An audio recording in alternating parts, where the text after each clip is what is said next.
The small gray ship moved through space like a shadow, invisible to the primitive detection systems of the third planet.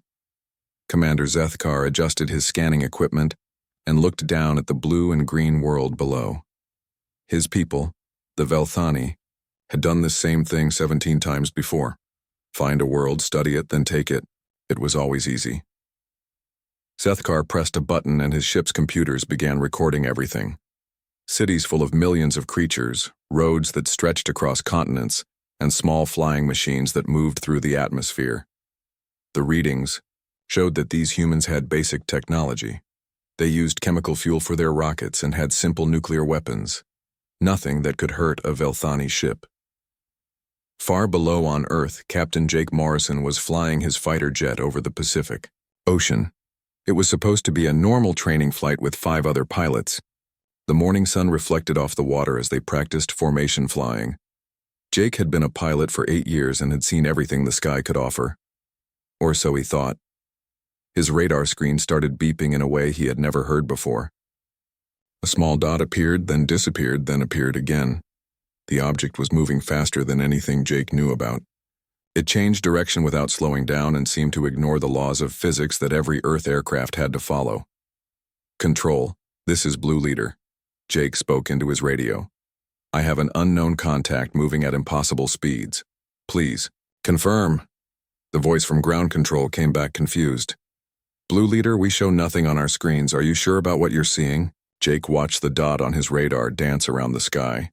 It moved up, down, left, right, faster than any missile he had ever seen. "Control, I'm sure. This thing is not from Earth."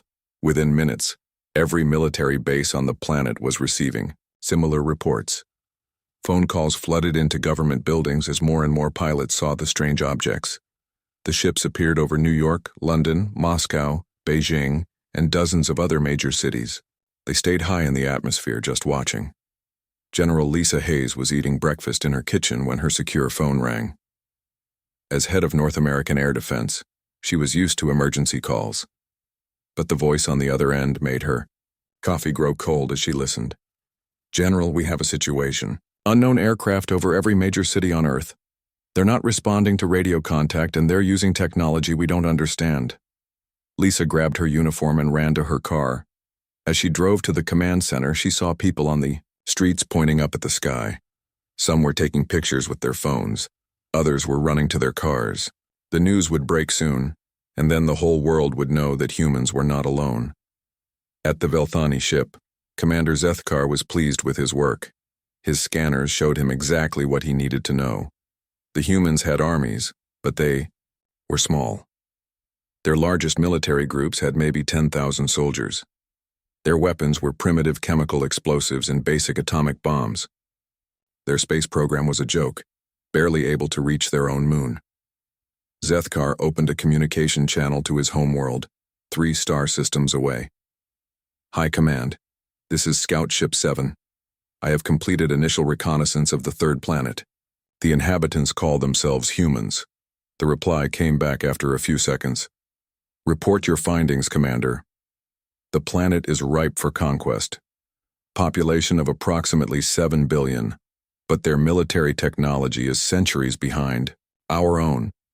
They have no energy shields, no plasma weapons, and no faster-than-light travel. I estimate we will need 12 capital ships and standard support vessels for complete victory." "Excellent work, Commander. Continue your surveillance and prepare detailed tactical data." Zethkar smiled. Another easy conquest for the Velthani Empire. These humans would surrender quickly once they saw the power of a real space fleet. But the alien commander had made his first mistake. His scanners were designed to detect surface installations and obvious military targets. They could count soldiers in parade formations and measure the explosive power of weapons being tested. What they could not see was what lay beneath the ground. Dr. Peter Collins was working late in his laboratory when the call came. As Earth's leading expert on the possibility of alien life, he had spent 20 years studying the question of what would happen if humanity ever made contact with another species. Now that question was no longer theoretical. "Dr. Collins, this is General Hayes. We need you at NORAD immediately. We have visitors." Peter looked out his window and saw one of the alien ships hanging in the sky above his city. It was beautiful, in a terrifying way, sleek and silver, moving without any visible means of propulsion. "I'll be there in 2 hours, General." As Peter drove through the night toward the military base, he thought about all the plans and protocols that governments had made for this moment. First contact with an alien species was supposed to be carefully managed, with diplomats and scientists working together. Instead, it looked like the aliens had simply arrived and started studying Earth like scientists examining insects.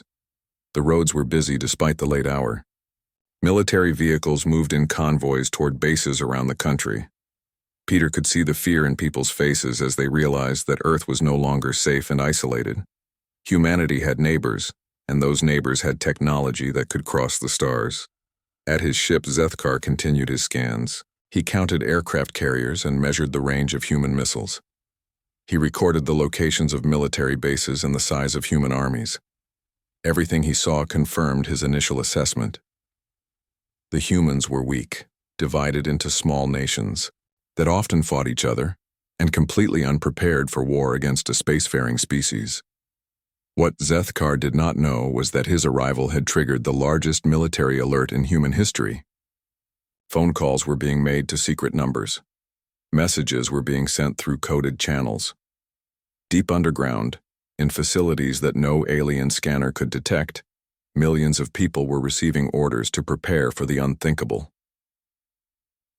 Colonel Ryan Brooks was asleep in his quarters when the emergency alarm sounded. As head of NATO's classified Special Response Division, he knew that this alarm meant only one thing. The protocols they had practiced for decades were now real. As he ran to the command center, Ryan thought about the massive network of underground facilities that connected every major military installation on Earth. The alien scouts had seen only the surface of human military power. They had counted the soldiers in visible barracks and the ships in known harbors. But they had missed the vast cities hidden beneath mountains, the armies training in deep bunkers, and the weapons stored in facilities built miles underground. During the Cold War and expanded ever since, President Helen Carter was awakened in the White House by her security team. As she was rushed to the emergency bunker beneath the building, she thought about the conversation she would soon have with world leaders. For the first time in human history, every nation on Earth would need to work together. The alien ships continued their patient surveillance, confident that they understood everything important about human military capabilities. Commander Zethkar prepared his final report, satisfied that the conquest of Earth would be as easy as all the others. He had no idea that he was watching only the tip of the iceberg. Beneath his feet, humanity was waking up. High Admiral Vextai sat in his command chair aboard the massive Velthani flagship, reading Commander Zethkar's detailed reports. The holographic display showed Earth spinning slowly, marked with red dots indicating human military installations. Each dot represented what the Velthani believed to be the complete defensive capability of that location. Pathetic, Vextai muttered to his second-in-command. Look at these numbers. Their largest army base contains fewer than 50,000 soldiers. Their entire planet has maybe 20 million people in uniform. We conquered the Helix Nebula colonies with a smaller fleet than what I'm preparing. The Admiral studied the tactical data more closely. Human weapons were chemical explosives and primitive nuclear devices. Their fastest aircraft moved at barely supersonic speeds. Their space capabilities were limited to a few hundred people in orbit around their planet. It would be the easiest conquest in Velthani history. Prepare the invasion fleet, Vextai ordered. 12 capital ships, 48 destroyers, and 200 support vessels. We'll give these humans a chance to surrender, but I doubt they'll be foolish enough to resist. Back on Earth, Colonel Ryan Brooks stood in a secure meeting room beneath NATO headquarters in Belgium. Around the table sat military leaders from 30 nations, their faces grim as they reviewed intelligence reports about the alien scouts. The ships had been conducting systematic surveys for 3 days, and their pattern was becoming clear. "They're mapping our defenses," said General Martinez from Spain. "Every military base, every airport, every port facility. They know where our visible forces are located." Colonel Brooks nodded. "The question is, what don't they know?" General Petrov from Russia leaned forward. My government has been monitoring their scanning frequencies. Their sensors are very advanced, but they seem designed for surface detection. They're not penetrating more than a few meters underground. This was the news Brooks had been hoping to hear. He activated a secure display that showed a map very different from what the aliens were seeing. Instead of scattered military bases, the screen revealed a massive network of underground facilities, connected by tunnels that spanned continents. Gentlemen, I believe our visitors are making a fundamental error in their assessment. On Earth's surface, life was trying to continue normally despite the alien presence. President Helen Carter had addressed the nation, asking for calm while military leaders worked on a response. But behind the scenes, she was coordinating the largest secret mobilization in human history. In the Oval Office, she spoke with her Secretary of Defense. How long do we have? Intelligence suggests they're preparing an invasion fleet, maybe 2 weeks before it arrives. But, Madam President, they have no idea what they're about to face. President Carter looked out the window at the alien ship hovering over Washington, D.C. Make sure our allies are ready. When this starts, we'll only get one chance to show them who they're dealing with. Commander Zethkar was growing bored with his surveillance mission. The humans were predictable. Their military moved in obvious patterns, their leaders made speeches about peace, and their technology remained primitive. He had scanned every major installation on the planet twice, and nothing had changed. His instruments detected some underground construction, but it appeared to be civilian infrastructure. Subway systems in cities, utility tunnels, storage facilities. Nothing that would affect military planning. The humans seemed to keep their armies and weapons on the surface where they could be easily targeted. What Zethkar could not know was that every scan he made was being monitored by human technology, hidden deep underground. Dr. Peter Collins worked with a team of scientists in a facility buried 3 miles beneath Colorado, analyzing the alien scanning patterns and adjusting Earth's defenses accordingly. They're using narrow beam penetration scans, Dr. Collins reported to General Hayes. Very precise, but limited depth. Our main facilities are far enough down to remain undetected. General Hayes smiled grimly. Good. Let them think they know everything about us. In China, General Wang received similar reports from his underground command center. The alien scouts had cataloged China's surface military installations, but missed the vast networks of tunnels and bunkers built during decades of preparation for nuclear war. What looked like a few thousand soldiers to alien eyes was actually millions of personnel, housed in facilities the size of underground cities. Admiral Chris Parker stood on the bridge of his submarine, 300 feet below the surface of the Atlantic Ocean. His vessel was one of 40 attack submarines positioned around the globe, all invisible to the alien reconnaissance. The Velthani came from a desert world and seemed to have little understanding of Earth's ocean coverage. Sir, we're receiving deployment orders, his communications officer reported. Parker read the encrypted message with satisfaction. Operation Deep Shield was beginning. All around the world, human forces were moving to positions the aliens couldn't see. The real strength of Earth's military had been hidden for generations, built and maintained in secret by every major nation working together. High Admiral Vextai reviewed the final reconnaissance data and made his decision. The human homeworld would fall quickly once his fleet arrived. He ordered the preparation of surrender demands to be broadcast as soon as his ships entered the system. Most species capitulated immediately when they saw the size of a Velthani invasion force. The admiral walked to his private quarters and recorded a message for the Velthani High Council. Honored leaders, I am pleased to report that the conquest of Earth will require minimal resources. The humans possess no significant military capability and will likely surrender without meaningful resistance. I estimate total victory within 72 hours of our arrival. But the admiral's confidence was built on incomplete information. His scouts had counted the soldiers they could see and measured the weapons they could detect. They had no idea that Earth's real army wasn't stationed in visible barracks or obvious military bases.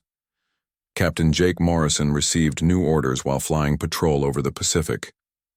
Instead of returning to his regular air base, he was directed to a set of coordinates in the Nevada desert. When he landed, the ground opened up beneath his aircraft, lowering him into a hangar complex that stretched for miles underground. "Welcome to Site 7, said the officer who met him. "Your new squadron is waiting." Jake followed the officer, through corridors carved from solid rock. The facility was enormous, housing thousands of aircraft he had never seen before. Advanced fighters with technology that seemed decades ahead of anything he had flown. "How long has this place existed?" Jake asked. "Construction began in 1962, the officer replied. "We've been expanding it ever since. There are 47 facilities like this one around the world. Similar scenes were playing out on every continent. Military personnel were reporting to locations that didn't exist on any public map. Underground factories were increasing production of weapons and equipment.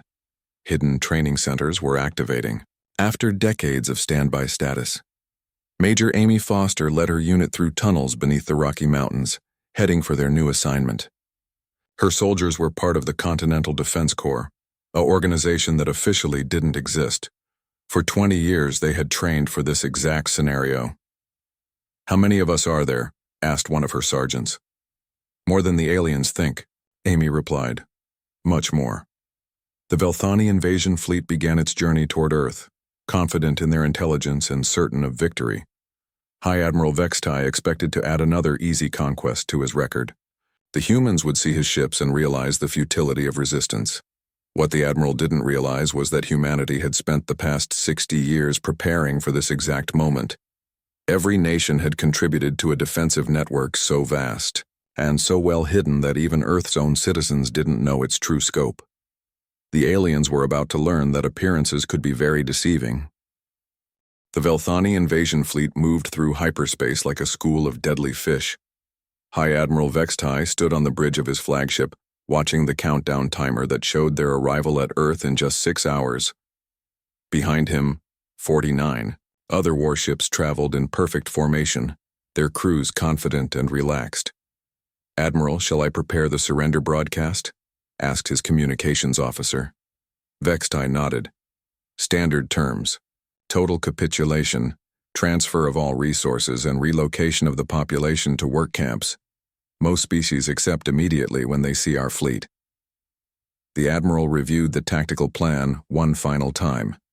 His ships would emerge from hyperspace, in Earth's outer solar system, giving the humans time to see the size of his force.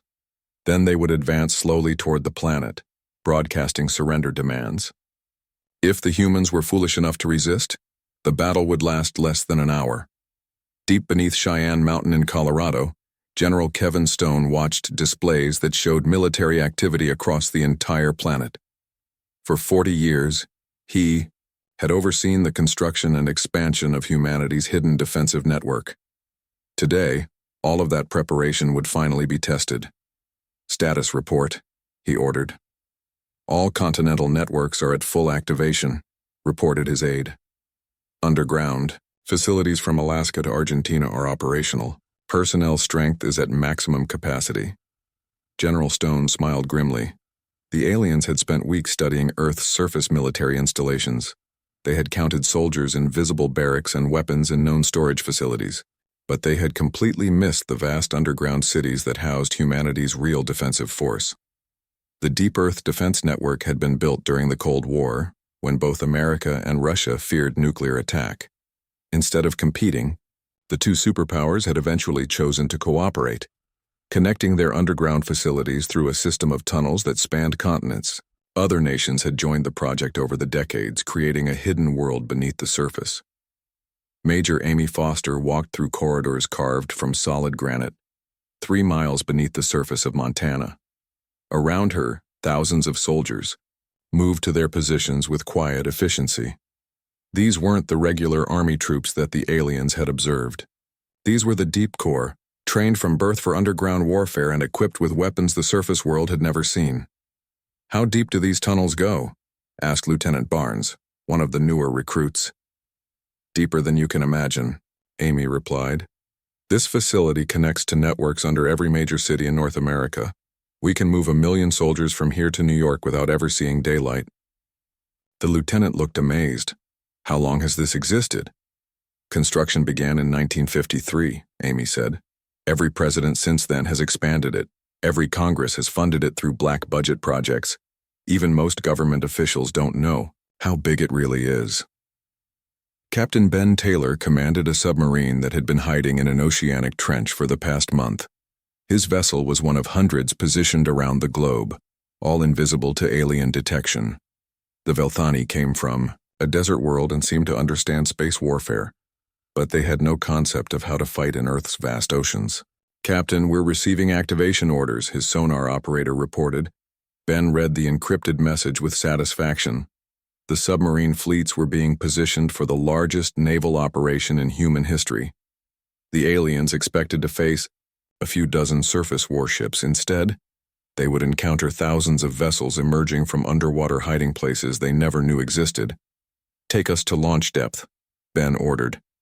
"It's time to show our visitors what Earth's Navy really looks like." Lieutenant Colonel Diana Ross descended in an elevator that took 5 minutes to reach the bottom of its shaft. She was heading to Command Level 7, a facility that existed 4 miles beneath downtown Los Angeles. Around her, the underground city bustled with activity as millions of personnel prepared for operations. The aliens had scanned Los Angeles and detected a population of 15 million people. What they hadn't realized was that the city extended far deeper underground than it did above the surface. Hidden beneath every major metropolitan area on Earth were vast complexes that could house, feed, and supply entire armies. "Colonel, the civilian evacuation is complete," reported her aide as they reached the bottom. Diana nodded.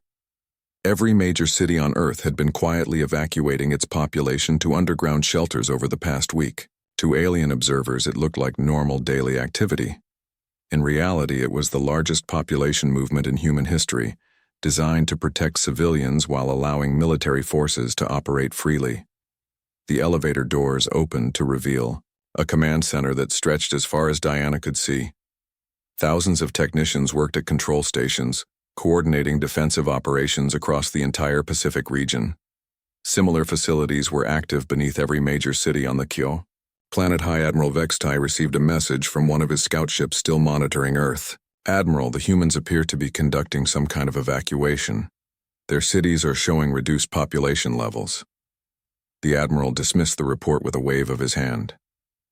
"Probably moving their people away from military targets. It shows they understand the hopelessness of their situation." What Vextai didn't realize was that the evacuations were actually consolidations. Humanity wasn't hiding from the coming battle. They were preparing for the largest military mobilization in their species' history. Dr. Peter Collins worked in a laboratory buried beneath the Swiss Alps, analyzing alien technology captured from their scout ships. His team had spent months reverse engineering Velthani systems, developing countermeasures and defensive strategies. The aliens thought they were studying primitive humans, but humans were studying them right back. "Doctor, we've cracked their communication encryption," announced one of his assistants. Peter smiled. "Excellent. Now we can monitor their fleet movements and tactical planning in real time." The underground facility buzzed with activity as hundreds of scientists worked around the clock. They had developed new weapons, improved armor, and created defensive systems specifically designed to counter Velthani technology. The aliens expected to face primitive chemical explosives and basic nuclear weapons. Instead, they would encounter technology that matched or exceeded their own. Captain Jake Morrison sat in the cockpit of an aircraft unlike anything that had ever flown in Earth's atmosphere.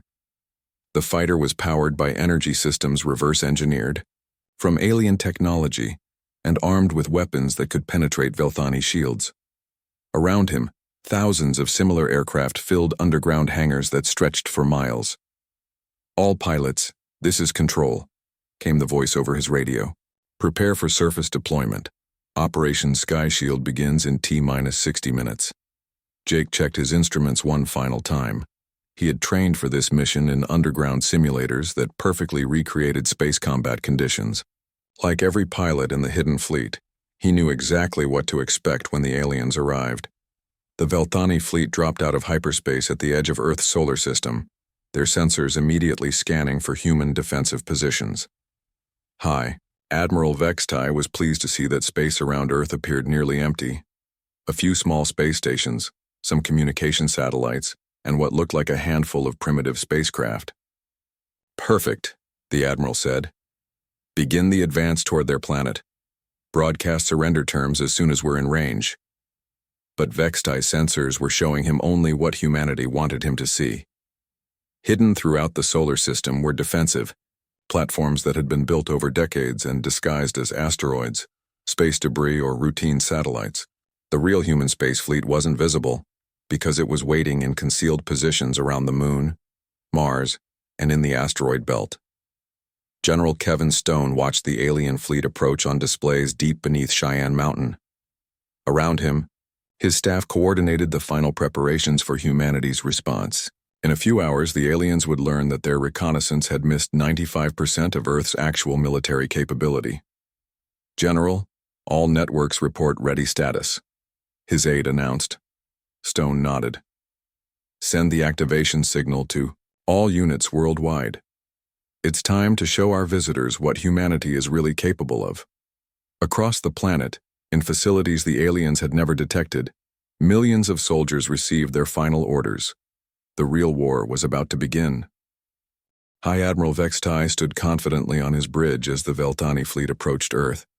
His 12 capital ships moved in perfect formation, their weapons powered and shields activated.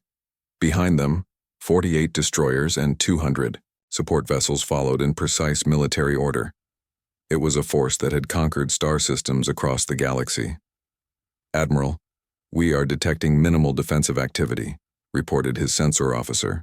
"A few primitive spacecraft in orbit around their moon, and what appears to be some kind of space station near their planet." Vexti nodded with satisfaction. "As expected, begin broadcasting surrender terms on all frequencies. Give them 1 hour to respond before we begin the bombardment." But as the Admiral spoke those words, something impossible began to happen. His sensor displays started lighting up with new contacts.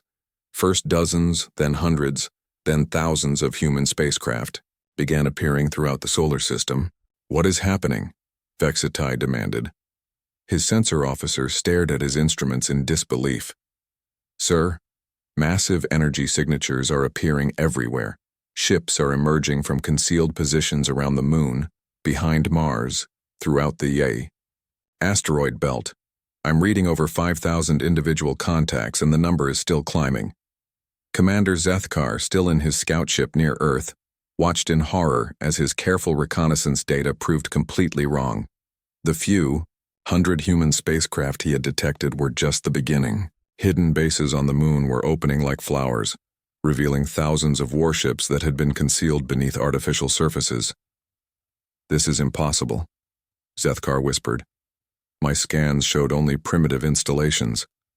On Earth's surface, the revelation was just as dramatic.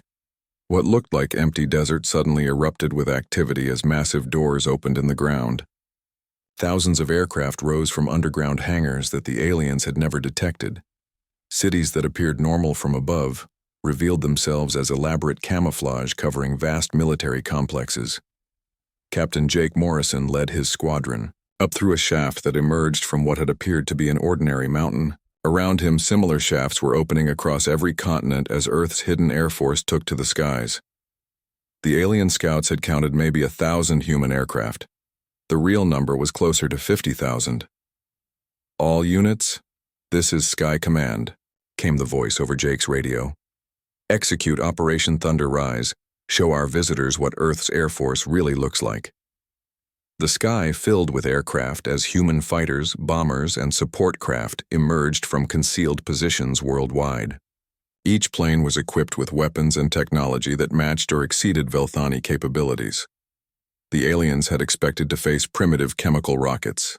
Instead, they encountered energy weapons, plasma cannons, and defense systems built from reverse-engineered alien technology. General Lisa Hayes coordinated the largest military operation in human history from her command center deep beneath NORAD. Her displays showed the true scope of Earth's defensive network as millions of personnel moved to battle positions. The aliens had scanned the surface and counted maybe 20 million humans in uniform. The real number was over 200 million. "Ma'am, all continental networks are at full deployment," reported her aide. Underground facilities are operating at maximum capacity. Space Command reports fleet deployment at 90% and climbing. Lisa watched as her screens showed the alien fleet's formation beginning to break apart in confusion. Signal all units to maintain defensive positions. Let them see exactly what they're facing before we make any aggressive moves. High Admiral Vextai's confidence evaporated as more human forces continued to appear. His tactical displays showed enemy contacts in every direction. The primitive civilization he had come to conquer was revealing military capabilities that rivaled the greatest powers in the galaxy. How is this possible? He demanded. Our reconnaissance was thorough. We scanned every military installation on their planet. His intelligence officer reviewed the data frantically. Sir, it appears we only detected surface installations. The humans have built an extensive network of underground and concealed facilities that our sensors could not penetrate. The Admiral stared at his displays in growing alarm. Human spacecraft were emerging from positions throughout the solar system. What had appeared to be asteroids were revealing themselves as heavily armed battle stations.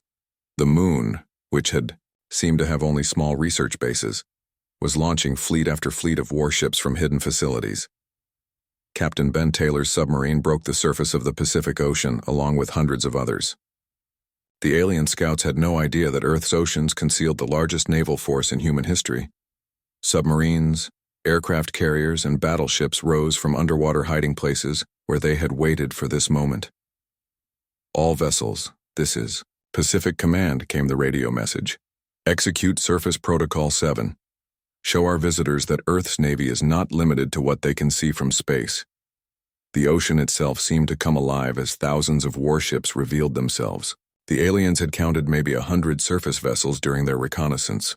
The real human navy numbered in the tens of thousands, with capabilities that had been secretly developed over decades of preparation. Lieutenant Colonel Diana Ross watched from her command center beneath Los Angeles as the city above transformed. Buildings that had appeared normal were revealing hidden weapon systems. Streets were opening to allow military vehicles to emerge from underground garages. The entire metropolitan area was actually a massive fortress that had been disguised as a civilian population center. Colonel, civilian evacuation is complete, reported her aide. All defensive systems are online. The city is ready for siege operations. Diana nodded as she watched similar transformations occurring in every major urban area on Earth. The aliens had seen cities full of helpless civilians. In reality, every major population center was a heavily fortified military complex capable of independent defense. Major Amy Foster led her unit through tunnels that connected military installations across 3 continents. The underground network that had taken decades to build was finally being used for its intended purpose. Millions of soldiers were moving through hidden passages, taking positions that the aliens couldn't see or target. Ma'am, how many of us? Are there really? Asked one of her sergeants. Amy smiled grimly. Sergeant, every person on this planet has been trained for military service. Every factory can produce weapons. Every school teaches combat skills. The aliens thought they were invading a planet of civilians. They're actually facing a world where everyone is a soldier. Dr. Peter Collins monitored alien communications from his laboratory, deep beneath the Swiss Alps. The encrypted messages between Velthani ships showed growing panic as their commanders realized the scope of their mistake. Doctor, we are intercepting emergency transmissions from their fleet, his assistant reported. They're requesting immediate reinforcement from their home system. Peter listened to the translated messages with satisfaction. The aliens were discovering that Earth was not the easy conquest they had expected. Their reconnaissance had been fundamentally flawed, missing the true nature of human civilization. Commander Zethkar sent desperate reports to his fleet commanders. High Command, my reconnaissance data was completely wrong. The humans have hidden their true military strength. Their actual capabilities exceed our initial estimates by a factor of 50. The response came back filled with disbelief. Explain how an entire planetary defense network could be concealed from our sensors. They built everything underground, Zethkar replied. Massive tunnel systems, hidden bases, concealed spacecraft. Our scanners were designed to detect surface installations. We never looked deep enough. High Admiral Vextai faced the most difficult decision of his military career. His force of 51 ships now faced a human fleet that numbered in the thousands. His invasion army of 1 million soldiers was confronting a planetary defense force of hundreds of millions. The easy conquest had become an impossible battle. "Admiral, incoming transmission from the human fleet," his communications officer announced. On the main screen appeared General Lisa Hayes, speaking from her command center beneath Cheyenne Mountain. "Velthani forces, this is Earth Defense Command. You came here believing us to be weak and unprepared. As you can see, your intelligence was incorrect. We offer you one opportunity to withdraw peacefully. Leave our system now, and no hostile action will be taken against your fleet." Vextai stared at the display showing thousands of human ships surrounding his forces. For the first time in his career, he was facing an enemy that outnumbered and outgunned his fleet. The humans had revealed their true strength, and it was overwhelming. The Admiral realized that retreat was his only option for survival. High Admiral Vextai stared at the tactical display that showed his worst nightmare coming true. What had started as 51 Velthani warships facing a primitive planet had become 51 ships surrounded by thousands of human vessels. The numbers kept climbing as more Earth forces revealed themselves from hidden positions throughout the solar system. "Admiral, enemy contact count now exceeds 8,000 ships," his sensor officer reported with a trembling voice. "And sir, we're detecting massive ground installations on every continent. It appears the entire planet is one giant fortress." Vextai closed his eyes and tried to understand how his intelligence could have been so wrong. His scouts had spent weeks studying Earth, cataloging military installations and counting weapons, but they had only seen the surface of human military power. The real strength had been hidden miles underground, invisible to alien sensors. "Open a channel to Velthani High Command," the Admiral ordered. "Emergency priority." The response came, quickly from his homeworld 3 star systems away. "Report your status, Admiral." "High Command, I am requesting immediate fleet reinforcement. The human military capabilities far exceed our initial intelligence estimates. I repeat, we need additional forces immediately." There was a long pause before the reply came. "Admiral, you were sent to conquer a primitive planet with minimal defenses. How many ships could they possibly have?" Vextai looked at his tactical display showing thousands of enemy contacts surrounding his fleet. "High Command, they have more ships than we do." Another pause, longer this time. "That is impossible, Admiral. Our scouts reported a few dozen primitive spacecraft at most." "The scouts were wrong," Vextai said quietly. "Completely wrong. On Earth, Admiral Chris Parker stood in the command center of humanity's largest space fortress, hidden inside what the aliens had thought was just another asteroid in the belt between Mars and Jupiter. Through the transparent walls of the command deck, he could see his fleet deploying in perfect formation around the confused Velthani forces. "Admiral, all fleet elements report ready status," his aide announced. "We have the alien fleet completely surrounded." Parker nodded as he watched the deployment continue. For 40 years, humanity had been building this moment. Every space station, every hidden shipyard, every secret military project had been designed for this day when Earth would reveal its true power to the galaxy. The human fleet wasn't just large, it was enormous beyond anything the aliens had imagined possible. Massive battleships that had been built in hidden factories throughout the solar system. Thousands of fighters launching from concealed bases. Weapon platforms that had been disguised as routine satellites for decades. General Kevin Stone received reports from every continent as Earth's surface continued its transformation. What had appeared to be normal cities were revealing themselves as vast military complexes. Mountains were opening to expose weapons that could destroy spacecraft in orbit. Entire regions that had seemed empty were showing their true nature as massive army bases. "Sir, personnel count is now at full deployment," his aide reported. 250 million military personnel are at battle stations worldwide. Stone smiled grimly. The aliens had estimated Earth's military strength at maybe 20 million people. The real number was more than 10 times that. Every adult human had received military training. Every factory could produce weapons. Every school taught combat skills. Earth wasn't just a planet with an army. Earth was an army that happened to live on a planet. Captain Jake Morrison flew his advanced fighter in formation with thousands of others, all launched from underground bases the aliens had never detected. His squadron was just one small part of an air force that filled the skies over every continent. The Velthani scouts had counted perhaps 1,000 human aircraft. The real number was approaching 100,000. "All pilots, this is Sky Command," came the voice over his radio. "Maintain formation and await orders. Let our visitors see exactly how big Earth's Air Force really is." Jake looked out at the endless formations of aircraft surrounding him. Every plane was equipped with weapons and technology that matched the best the aliens could offer. Humanity had spent decades studying captured alien equipment and developing countermeasures. The invaders expected to face primitive chemical rockets. Instead, they were confronting energy weapons, plasma cannons, and defensive systems that could match their own. Commander Zethkar, still in his small scout ship, watched the human deployment with growing horror. His careful reconnaissance had missed everything important about Earth's military. The few installations he had detected were just the tip of an iceberg so massive that it defied belief. "This is impossible," he transmitted to his fleet. "My sensors showed only basic defensive capabilities. How could an entire planetary military be hidden from our detection?"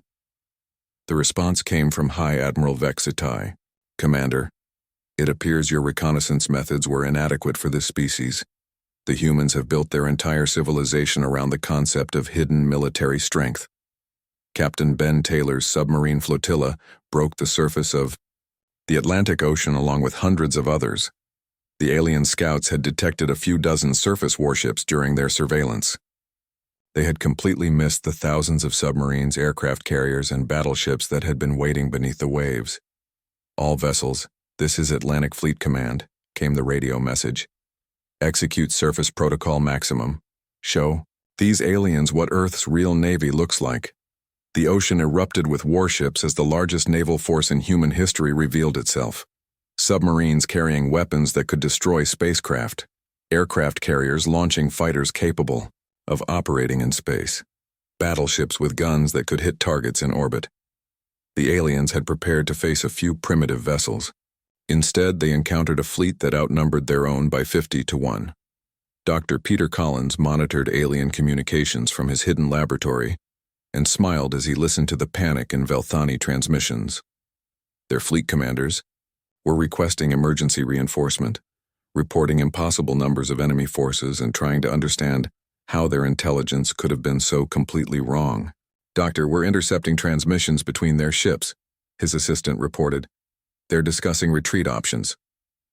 Peter nodded with satisfaction. The aliens were learning what every human child knew from birth. Earth was not just another planet.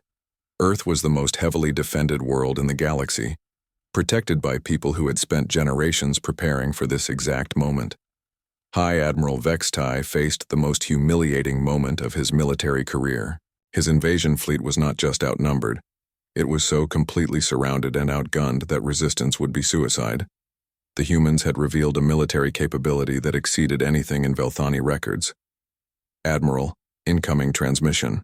From Earth Defense Command," his communications officer announced. General Lisa Hayes appeared on the main screen, speaking from her command center deep beneath Cheyenne Mountain. "Velthani Fleet, you have 1 hour to begin withdrawal from our solar system. Any ship that remains after that time will be considered hostile and dealt with accordingly."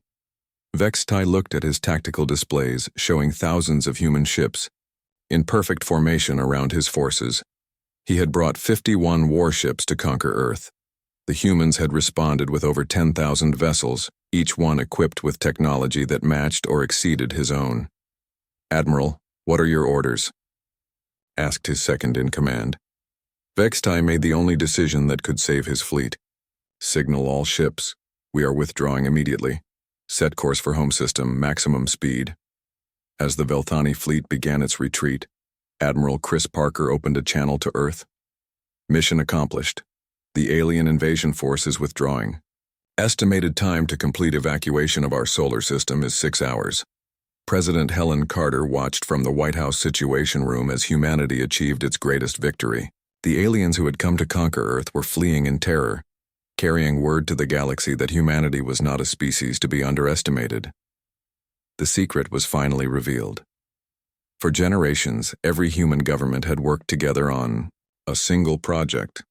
They had built not just an army, but an entire civilization designed around the principle that Earth would never be conquered. Every person was a soldier. Every factory was a weapons plant. Every building was a fortress. Commander Zethkar transmitted his final report as the Velthani fleet fled toward hyperspace. High Command, recommend immediate reclassification of human species. They are not a primitive civilization. They are the most militarized society in known galaxy. Suggest all future contact be diplomatic rather than military. High Admiral Vextai sat in his command chair as his fleet escaped from the solar system. His mission had been a complete failure, but he had learned something that would change Velthani policy forever. The humans weren't just another species to be conquered. They were a military power that rivaled the greatest empires in the galaxy. As the alien ships disappeared into hyperspace, Earth's hidden forces began returning to their concealed positions. The greatest military deployment in human history was ending, but the message had been sent. Word would spread throughout the galaxy that Earth was protected by forces beyond imagination.